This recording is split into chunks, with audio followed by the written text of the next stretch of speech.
Good morning, everyone, and happy Thursday, also known as Almost Friday. My name is Howard Pinsky, Senior XD Evangelist here at Adobe, and I'm so excited that the week is almost over. I hope all of you are as well. If you're joining me live on Behance, let me know in the chat. Let me know where you are, where you're tuning in from, who you are, all that fun stuff. And a big good morning to Ash and Anzi and Lachelle and Alex and Marnyana.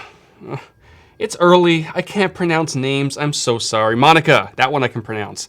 David, and everyone else who's joining me live here on Behance on this beautiful Thursday. I hope it's beautiful where you are. I know it's crazy snowy over there in that part of the world. Or I guess it would be that way if you're on stream.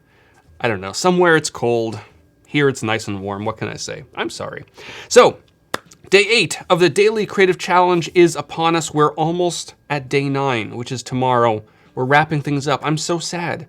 Tim is in the house, one of our awesome moderators. He said my name. I sure did, David. I'm always sad when we get to the end of our Daily Creative Challenges because it means I have to say goodbye to all of you. But it's only temporary because we do have another one coming up in February, and we're going to be trying something a little bit different for that one. We'll see. We've been taking some of your feedback in, chat, in Slack, and it's minus 16 where Jason is, minus 20 where Antonio is. I complained about 56-degree weather this morning, and you poor souls are in minus 20. I'm sorry. Anyways, so should we begin? Let's do this. Let's hop over to my screen, and let me explain to you what the deal is. So if you're brand new, first of all, welcome. Second of all, you're a little late.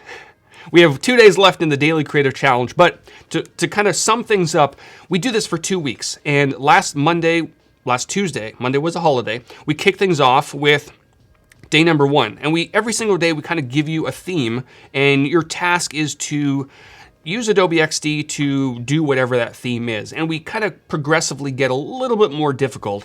But as you can see on this page, and by the way, click that blue button at the top so that you're notified when we do release new themes, challenges, all that, whatever you want to call them, they're going to be there. And we only have 2 days left, so you might as well click that now. And every single day you'll receive a challenge, and I will be here every single day except the weekends. I don't play on the weekends. And at 8:30, sharpen up your skills using UI, UX, all that fun stuff. And I'm going to be introducing your challenges every single day. And your task is to create and prototype whatever that challenge is using Adobe XD, and then share it on Behance using the keyword XD Daily Challenge. And that's very important so we can find this stuff on Behance and maybe even showcase it. And tomorrow, we have a big show. We're going to not only kick off Day 9, but we're also going to review some of the really cool challenge entries that have come over the last 2 weeks. And then you have until February 1st, which is, it's tomorrow. But again, like I mentioned in past streams, if you don't get things in by February 1st, no big deal, because this is really for you. It's not a competition. It's for you to build up your skills, try something new maybe, do some auto animate, whatever it might be. So you can always enter these. I even see some entries coming in over the last 2 weeks from previous challenges, which I think is really cool. And good morning to everyone else. Everyone's talking about the weather. It's very cold, isn't it? I'm sorry. Down here, you can grab XD completely for free. You can also join our Slack channel, which is one of the coolest things I love about this whole thing that's come out of, these challenges, is we have this amazing community, which you can also go to bit.ly/XD Slack and make sure that XD is capitalized. I believe that matters in the URL. Otherwise, the link may not work. But here is our Slack channel. That's not our Slack channel. That was my Slack channel. And you have an introduction section with almost 15,000 people, 12,000 people, 12,592 people. Crazy. Ask a question, announcements, chat, all that fun stuff. A lot of cool stuff going on in our Slack channel. So, should we begin? Let us, look at some entries from yesterday, which was to create a mobile notification experience on an iPhone, an Android, whatever it might be. And here are a few of them that kind of stood out to me. This is from Maria.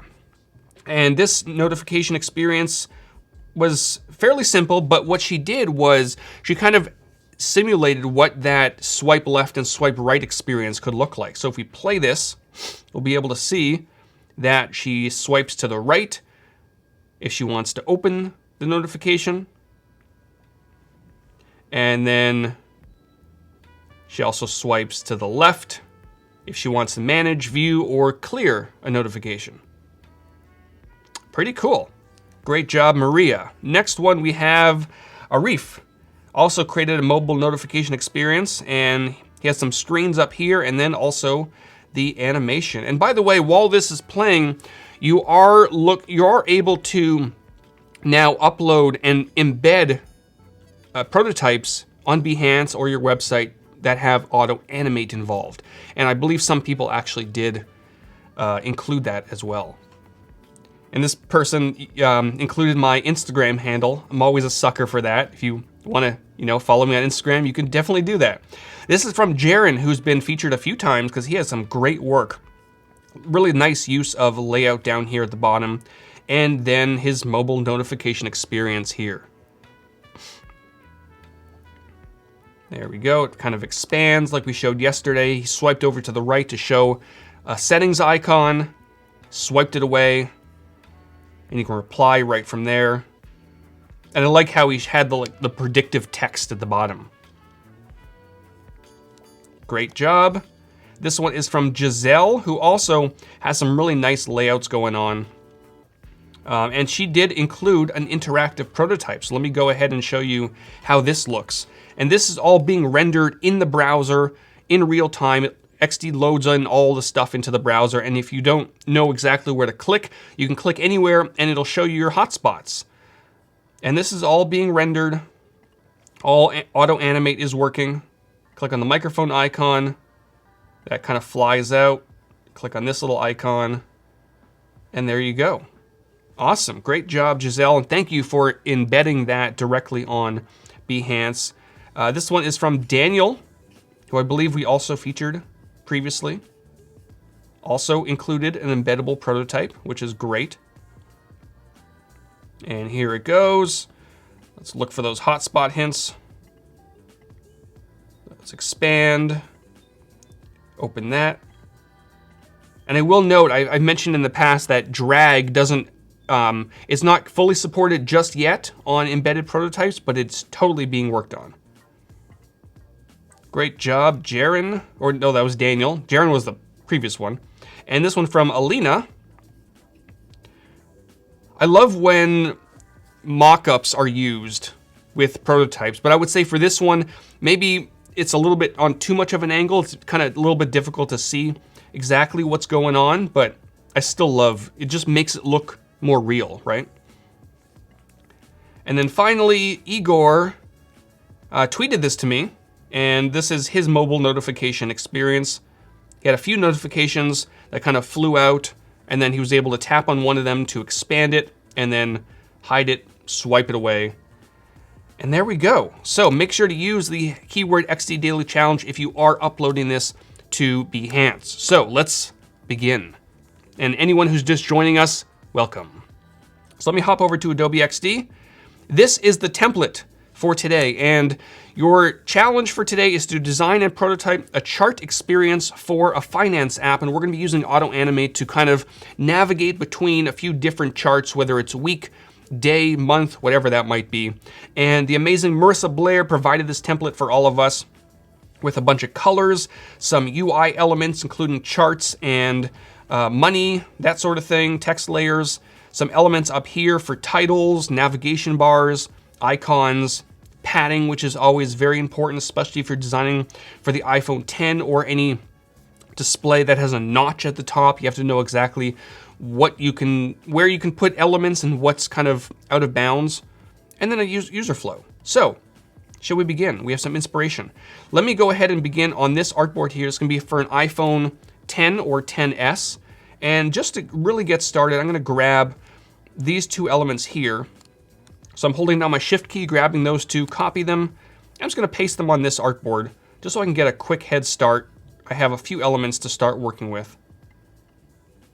There we go. Pop that there. Pop this down there. And we have a navigation bar. Easy stuff, right?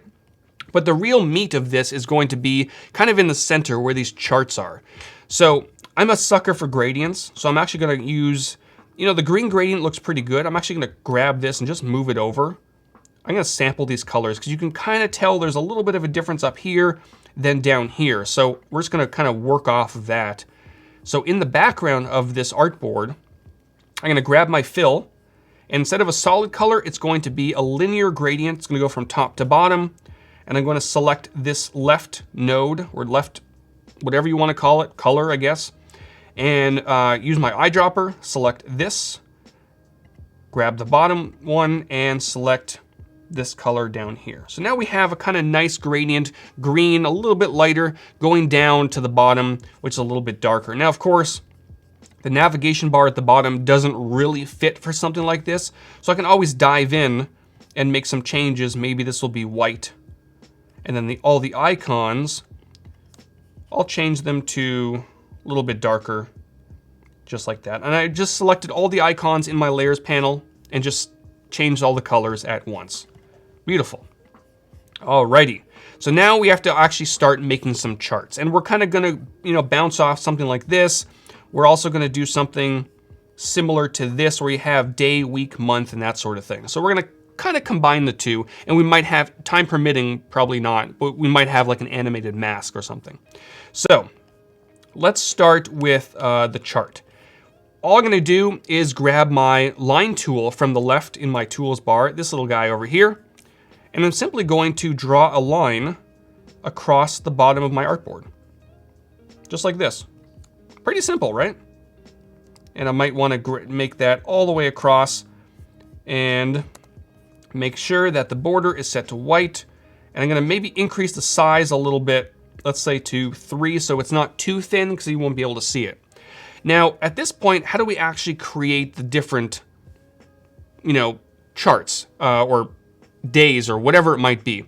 So there's a few ways to do this. You could just go ahead and kind of guess where each thing is, but let's say I wanted seven days, right?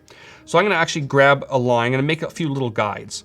So there's one line, and I'm gonna use the repeat grid. So I'm gonna grab my repeat grid button, press it, and then just draw out 7. So 1, 2, 3, 4, 5, 6, 7. That's pretty good. Okay, that's 7. And I can adjust the padding so that we have exactly 7. That looks good. And one of them, the first one has to be at the end, and then this one will be at this end. That's close enough. And I can basically use these to line up my chart. So I'm going to decrease the opacity a little bit so I can just see them. And now with the line selected, I'm going to zoom in here, and I'm simply using my trackpad to zoom in and out. I'm going to double click on this line, and I'm simply going to add a point where each of these lines kind of intersect. There, undo that, there we go. Perfect, so now I should have 7 dots across my artboard. Back at it with the repeat grids, of course. Anytime I can showcase repeat grids, I have to do it. Now, if at this point we're happy with a very straight chart, right? I can just grab these dots, move them up, and move them like this, whatever it might be. But if I wanted something maybe a little bit more curved and fluid, all I have to do is just double click on these dots. And it's gonna make those curved, make those points nice and curvy. So I'm just gonna double click on all of these. There we go. And when I move these up now, they're nice and fancy and curvy. So let me just grab these, move this one, let's say here. This one might be a really good day. This one, not so much. This one rebounded a bit. Whoops. No, where'd it go?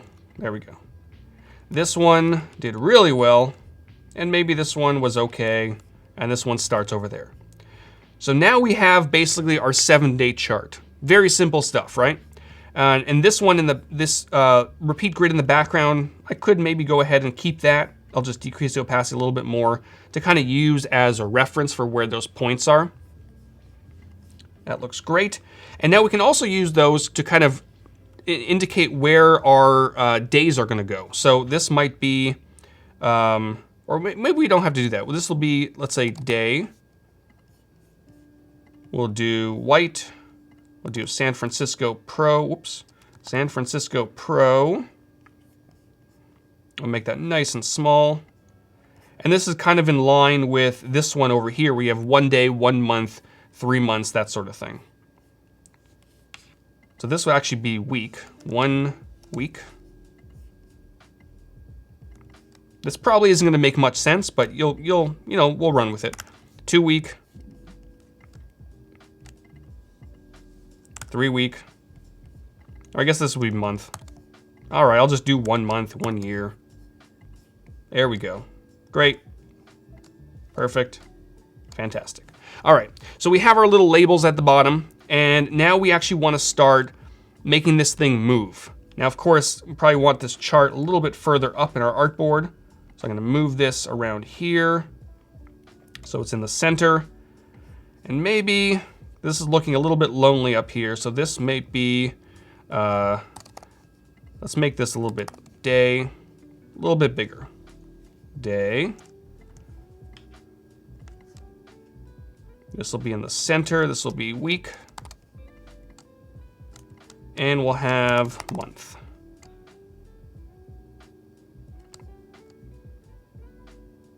Great. All right. We will leave it at that. Of course, all of you who are more creative than I am will definitely do something more amazing than this, because this isn't looking great. But we're going to run with it, because that's what we do here. So how do we actually start animating this thing? So what I'm going to do is I'm going to duplicate this artboard over to the right. And maybe this one, let's say, will be day. So I'm going to make this nice and bold. And the rest of them will be, decrease the opacity to around 40%. And on this one might be week. So this will be bold. And then these two will be 40%. I can simply decrease the opacity to 40% just by pressing the number 4 on my keyboard.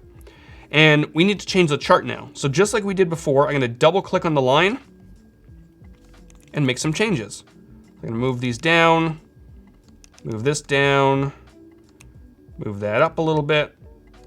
This was great. Not so much. And then up. I missed the boop. I did miss the boop, didn't I? I'll add a boop. Hold on. I'll drag this over to the right. Week will be back to regular. Boop. There we go. 40%. This will be month. We'll go bold and 100%. All right, and one more time, we'll grab this chart, drop that down. Maybe we'll bring this one up a little bit. And just go through and kind of finesse all your points into place. There we go, there's the boop. Perfect. All right, so let's wire this thing up. I'm gonna hop into prototype mode. And right now it's on the day view. So if I want to go to week view, I can simply click on week, grab my little blue handle, which is right here over to the right, drag this to the second artboard. And this is gonna be a tap trigger, not drag, not voice. And we're gonna use auto animate. We're gonna do, let's say, we'll have it snap into place. We'll try that. We might have to change it to ease in and out or ease just out. And we'll do 0.4 seconds. Let's see how that's looking. And if I press week, that looks pretty good actually. Now at this point, because I'm pretty happy with these settings, I can just go through and very quickly wire up the rest. So I'll do month, I'll slide it over here. And then on these ones, day will go back here, month will go here, day, and then week. And just like that, the entire thing is wired up just with a few drags of the mouse. And if I can play it, we can basically switch between any of these as we choose. And the chart kind of, goes back and forth. Now we do have a few minutes left, so we're gonna get fancy with some animated masks. And we're gonna basically, make a little bit of a number counter. We're gonna see if we can do this in 5 minutes. So I'm gonna zoom in here this will be 0, 1, 2, 3, 4, 5, 6, 7, 8, 9. All right. Select these. I'm actually going to copy this over. This will be the second one, and I want basically another row.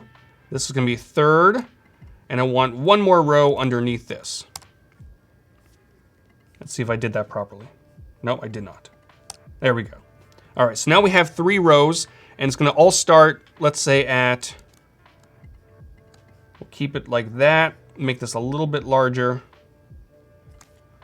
We'll do medium. No, we'll do thin. Thin looks pretty good. We'll put that down here for now. And now we need to make a mask over this number counter. So what we're gonna do, we're gonna grab a rectangle and draw out right over top of the first row of numbers, just like this. And I can decrease the opacity just so I can see that it's kind of lined up in the center. And in my layers panel, I'm gonna make sure to select all those layers. So the rectangle on top, and then all the layers that make up the number counter. Head up to the object menu and then mask with shape. So it's basically taking all those numbers and putting them inside of that mask that we created. So now we can only see the numbers that were visible over top of that mask. And now we can start moving them into place. So let's say this is 100. And for here, we don't want to go with the first set of numbers. We actually want to go past the first 0. And let's go for 5. And then here, we want to go to the second set. Let's go for 2, 152. Perfect. Again, doesn't look that great right now, but I trust that all of you will make things look a lot better. Let me move these over. And let's say we want it to start at 0. So back over here, I'm going to duplicate this one. And for this, I'm just going to move all of these. I probably should have done this at the beginning, but that's okay. I like making things hard on myself. There we go, 0, and going all the way back to the beginning. 0, 0, 0. Perfect. And maybe this one will have all the charts kind of at 0. Boop. There's your boops. Drag this one down,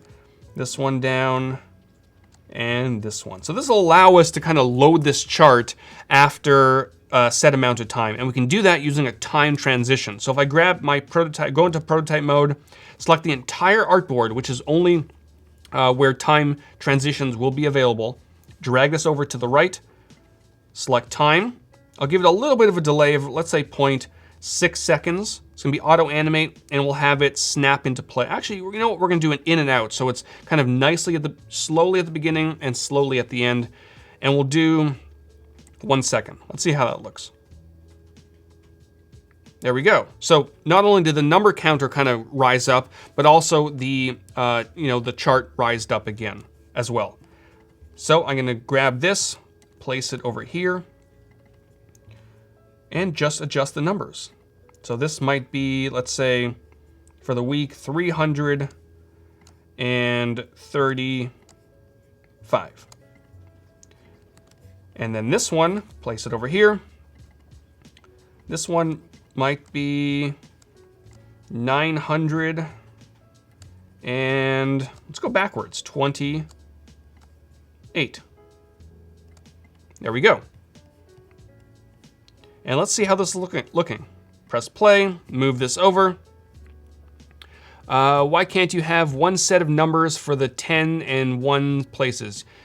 So you probably could. It depends on how you want it to look. I wanted that extra little, so that the second and third number kind of looks like it's moving quicker. So that's why I kind of added the second group and third group of numbers. But you can definitely have it as one group if you just want, just the same speed, right? So let's preview this again. Again, it kind of loads in, those numbers start, and then as I click on the different ones, those numbers change based on, I guess, how much money or how much whatever this chart is kind of working on. So there you go. It's not very pretty, but it works, and hopefully some of you picked up on some cool tips and tricks so that you can apply it to your challenge as you start working on it throughout the day and then submitting it later today on Behance using the hashtag XD Daily Challenge. And you can upload this directly to Behance, embed it as a working prototype, so that way tomorrow morning you'll be able to click through it and see all your fancy animations. So that's gonna wrap it up for today. Hope you all enjoyed this quick little stream. And hey, GusSpot is in the house, just arrived, ready to go to moderate all you lovely people, hopefully very few of you. He has to moderate. But we're coming up in just a few minutes with Kat and Melody, and I'll be back tomorrow morning with day 9 of the Adobe XD Daily Creative Challenge. We'll see you all later.